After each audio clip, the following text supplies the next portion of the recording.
कोई चमत्कार नहीं। कार्य है जी। मैं चैलेंज करता हूँ प्रेमानंद जी, एक अक्षर मेरे सामने संस्कृत बोलकर दिखा दें, बस बालक के समान है जी।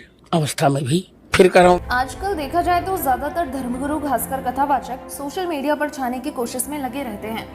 वृंदावन जैसे पावन स्थल से भी आए दिन ऐसे बयान सुनने को मिलते हैं जिनमें महिलाओं के पहनावे पर सवाल उठाए जाते हैं और बेहद आपत्तिजनक भाषा का प्रयोग होता है।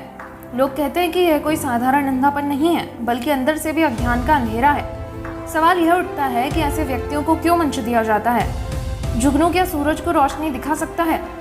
एक यूजर ने तीखा कमेंट किया, यह व्यक्ति न केवल शारीरिक रूप से दृष्टिहीन है बल्कि मानसिक रूप से भी पूरी तरह अंधा है और यही दूसरों को उपदेश देने चला है। असल दुखद स्थिति यह है कि पहले कथा वही सुनाता था जो विद्वान और ज्ञानी होता था, लेकिन अब वही सामने बैठा है जो सबसे कम बुद्धिमान है। पढ़ना, लिखना और शब्दों का खेल दिखाना ही ज्ञान नहीं होता। अंधकार में डूबा हुआ व्यक्ति खुद को होशियार समझने लगता है और यही सबसे बड़ी विडंबना है। याद दिला दें कि शुभांकर मिश्रा के पॉडकास्ट में जब श्री प्रेमानंद जी महाराज के बारे में सवाल किया गया तो रामभद्राचार्य ने कथावाचकों को महामूर्ख कहा। इस पर लोगों ने पलटकर कहा, अगर यही कसौटी है तो रामभद्राचार्य जी खुद उस सूची में सबसे ऊपर बैठते हैं। उनके बयानों में साफ झलकता है कि वह अपने अहंकार में डूबे हुए हैं।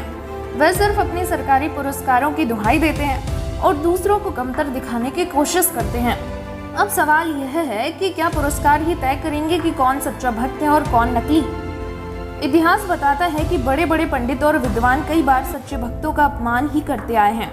भगवान तक पहुंच केवल पोथियों से नहीं बल्कि सच्ची भक्ति और विनम्रता से होती है। तो दोस्तों, इस पूरे मुद्दे पर आपका क्या विचार है? हमें कमेंट में जरूर लिखें और सब्सक्राइब टू बॉलीबाइट।